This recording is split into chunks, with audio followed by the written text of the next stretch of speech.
I'm Sam Kaiser, and I'm one of the pastors at the Northern Lighthouse. I have been the pastor here for over 20 years. I'm officially actually retired, but still involved with the ministry.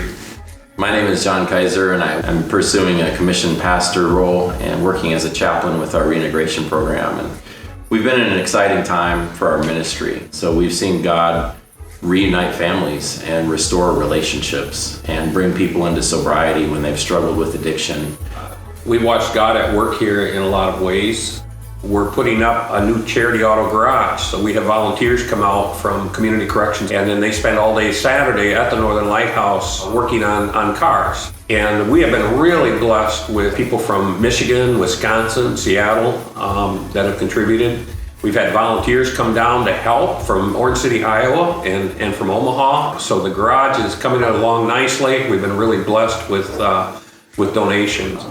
Our ministry was different during the height of the COVID pandemic. Our prison outreach was suspended for about a year.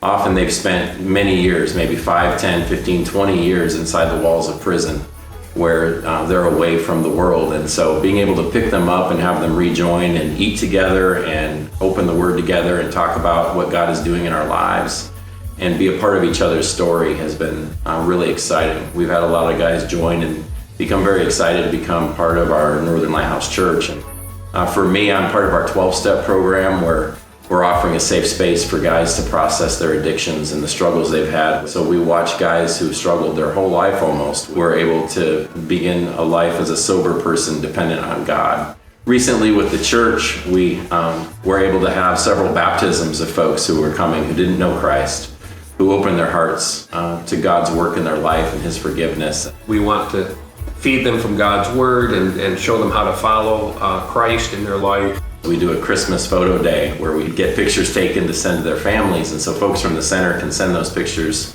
send those out to family members they may not have seen for many years sometimes. Another piece too for me is working closely with people when they get out of prison and watching their process as they get back into the community and begin to work and get a place to reestablish themselves. And so God's restoration is huge there. As we're talking, I can't help but think of the vision that we have for the Northern Lighthouse to be a place of radical acceptance and life-giving direction. A lot of folks from inside the prison walls feel very marked by their past. And so we work with providing a sense of belonging, that they belong to a new family and to God's family, and that they can be a part of His kingdom and that He has a purpose for them. So whether it's leading a small group or beginning to lead a Bible study, or a prayer group, or cook, or help fix cars for people in the community, or be a part of a 12-step group, or be in a worship band. All of those opportunities, watching people relearn their purpose in life and what God can do in their life, no matter what's happened in their past, has been a really exciting thing to be a part of and to see God's story unfold in people's lives. One of the things too that is a challenge for us now is we put our new charity auto garage where our children's playground used to be. We're going to have to put in a new playground. We'd like to quite soon, but that's kind of our next challenge as far as the grounds is concerned. The Seattle congregation, the Shoreline Church, has just been an amazing part of my life. That was for 10 years. But I so appreciate you continuing to be a partner with us in ministry, and from time to time to be able to go back and renew acquaintances. But just thank you, congregation at Seattle, in Seattle, for the amazing way in which you continue to pray and support us and be engaged in this ministry.